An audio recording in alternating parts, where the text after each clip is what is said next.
Why is the Formula One grid afraid of Kimi Antonelli? Well, it's because at just 19, he leads the World Championship by 50 points, and every driver behind him has worked out that this is his second season, not his peak. He's just getting started, and what he says about his plans will shock you. 2025 versus 2026, the standings after 11 rounds.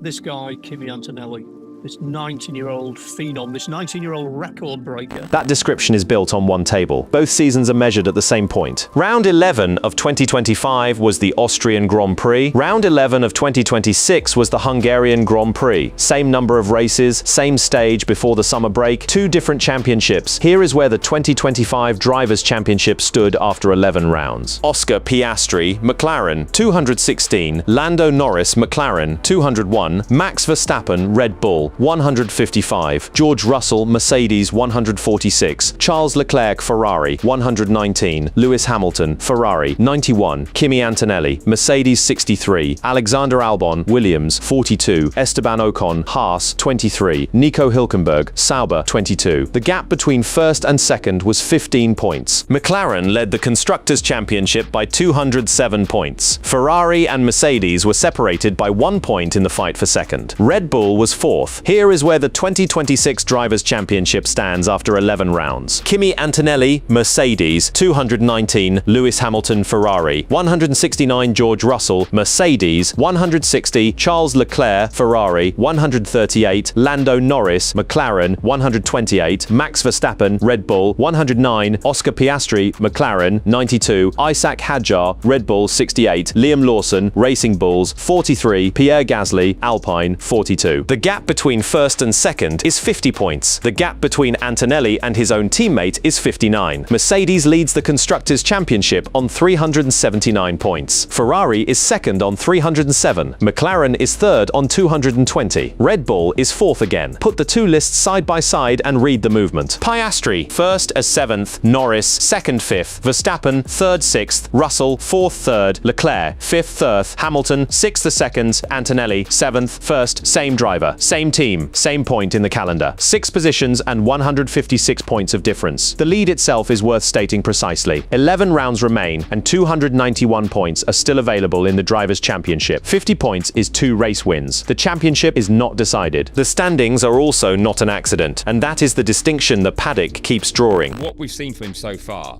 are all the right signs, but I actually slightly agree with Toto. The route there is short. Antonelli finished second in Australia behind Russell. Then he won China, then Japan, then Miami, then Canada, then Monaco. 5 Grands Prix in a row with a 6th win added later and 6 poles alongside them. He became the youngest pole sitter in Formula One history in China at 19 years, 6 months and 17 days, erasing a record Sebastian Vettel had held since 2008. 2 rounds later in Japan, he became the youngest driver ever to lead the Drivers' Championship. The season before, he had finished 7th overall with 150 points and no wins. This is how it was put on Racer Weekly while the run was still building. Let's start off with this guy, Kimi Antonelli, this 19-year-old phenom, this 19-year-old record breaker. The first record is the one that appears in the standings every week. Youngest guy to lead the Formula One World Championship. The second is the one that sent people to the history books. First guy who his first 3 wins and his first 3 poles have happened consecutively. Other drivers have done one or the other. Nobody had done both at once. That hesitation is the whole story. The numbers are not in dispute. What the grid is working out is why they happened, and the answer breaks down into 4 separate problems, each one worse than the last. What happened to George Russell? The first problem is the one sitting in the other side of the same garage, and it is the most brutal piece of evidence on the grid because it removes every excuse a rival could offer. George Russell is not a soft benchmark. He is a race winner, a serial podium finisher, a driver who spent his Mercedes career being measured against Lewis Hamilton, and came out of that comparison with his reputation enhanced rather than dented. The 146-63 scoreline from a year ago was the natural order of things, and nobody questioned it. Now that scoreline has inverted, and the qualifying and race race head-to-heads have swung with it. The moment a driver is beaten in the same car, the argument disappears. There is no aerodynamic excuse, no power unit deficit, no development direction to blame. There is only the man in the other seat. The most revealing part is that even seasoned analysts got this wrong and admitted it on the record.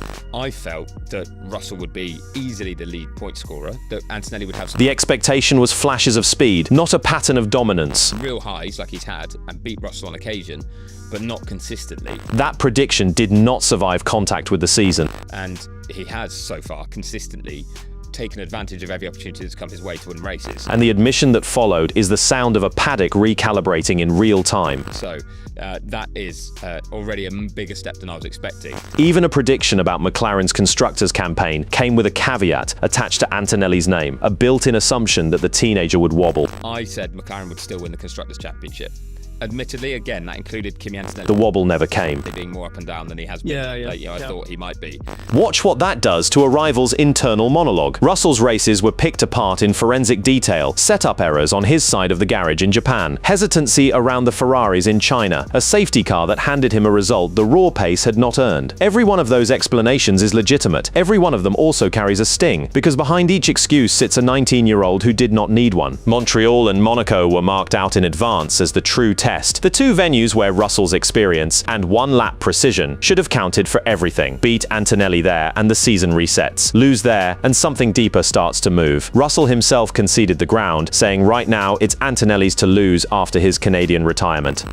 Then, yeah, that could start to really sting and really ramp up the outside noise on him. The outside noise is survivable. The next part is not. Potentially not having what it takes to win the title, certainly not in the face of Antonelli's talent. Russell once used Hamilton's reputation as fuel, talking up the greatest statistical record in the sport and then beating it, and the belief that flowed back from that was enormous. The same machinery works in reverse. If the driver you're losing to is 19, there is no legend to borrow status from. There is only the arithmetic. That is the first reason drivers are wary. But losing to Antonelli's speed is one thing. What genuinely unsettles the grid is the discovery of what happens when you finally do get him on the ropes. The pressure test, the year he almost broke.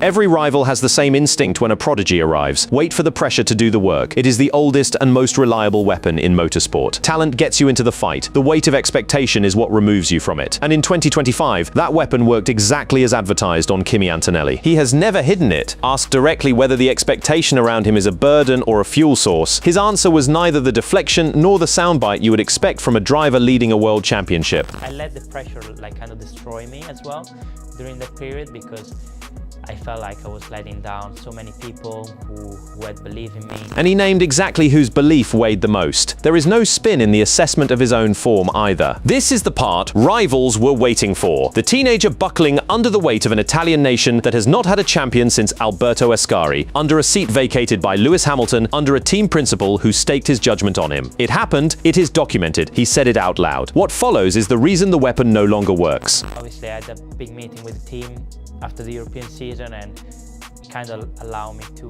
reset and just start again. The recovery was not instant, and he does not pretend otherwise. And then I slowly found my way back. The second half of 2025 is where the 2026 championship was actually built.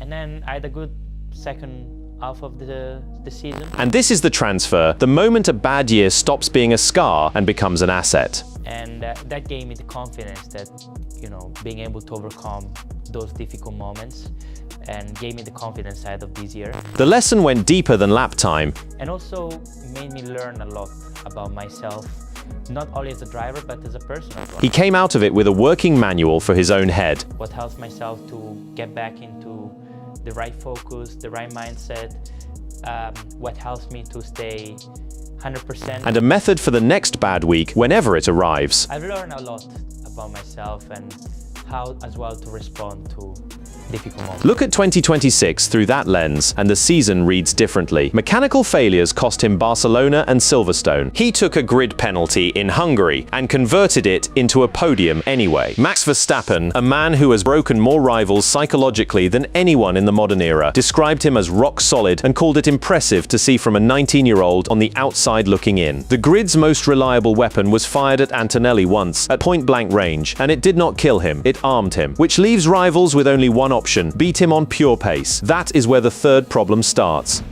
The style and the reset. Why 2026 fits him.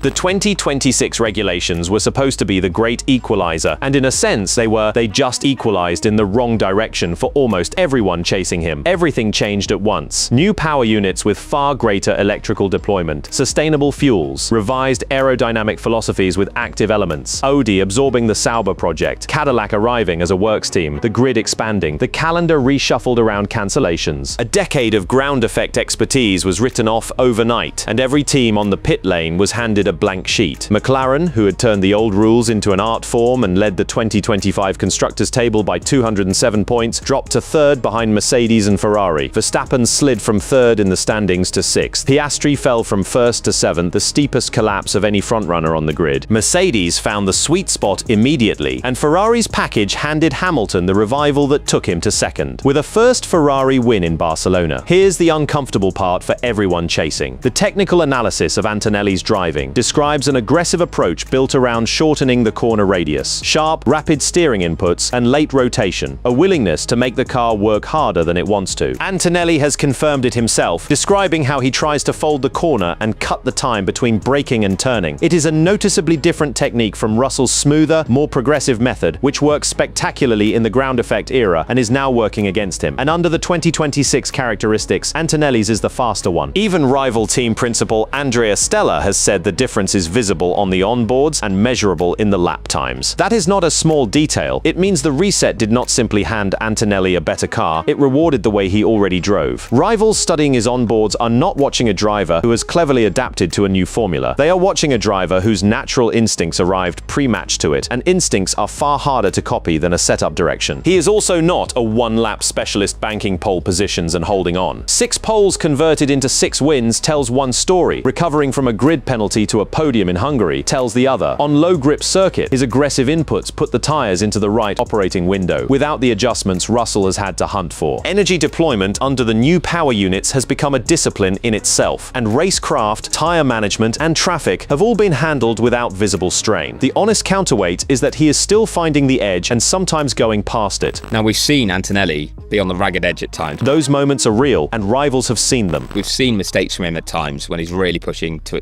his limits. The problem is what is happening to those mistakes. I still feel he is ironing those out and doing that quickly and impressively. That single sentence is the whole anxiety in miniature. The errors are not a ceiling. They are a to-do list, and he is working through it faster than anyone expected. Which brings us to the last and largest problem, the one that has nothing to do with 2026 at all.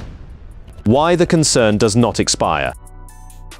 Drivers can live with being beaten. What they cannot live with is being beaten by someone who has not finished getting better. And this is where the wariness around Antonelli stops being about a championship and starts being about a decade. He turns 20 on 25 August. He is in his second full season. Johnny Herbert's assessment cuts straight to it. Rivals should be very worried because Antonelli is only going to get stronger at 19. And the results are already creating what Herbert called intimidation. Drivers see the strength in front of their eyes and understand it is a flaw rather than a ceiling. The endorsements have come from people with no reason to inflate him. Verstappen, asked directly which driver had impressed him most, pointed immediately at Antonelli and called him the strongest in his own team. Lando Norris called him a complete package who has been convincingly beating his teammate every single weekend. Emerson Fittipaldi, who has known the family since Antonelli's karting days, says he is putting tremendous pressure on George Russell and can win the championship at 19. Damon Hill compared the dynamic directly to facing Jacques Villeneuve at Williams in 1996, a fight Hill won, and one he says Russell now has to find a way to repeat. The counter-argument is real, and it has been made forcefully. Season.